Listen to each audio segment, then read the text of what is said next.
Hi, I'm Teia Golden. On this channel we talk about all things McCall.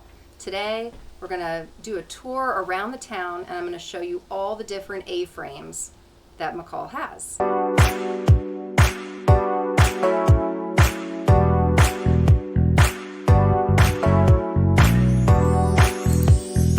So I've talked about how McCall doesn't have a lot of cookie cutter homes or homes that are built identical.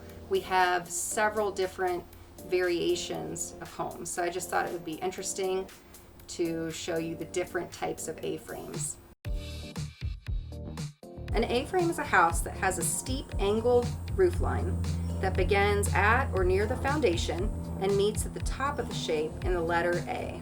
A-frames are known as iconic vacation style homes. They're very low maintenance. The snow just falls right off of the roof, so they're really lock and leave style homes.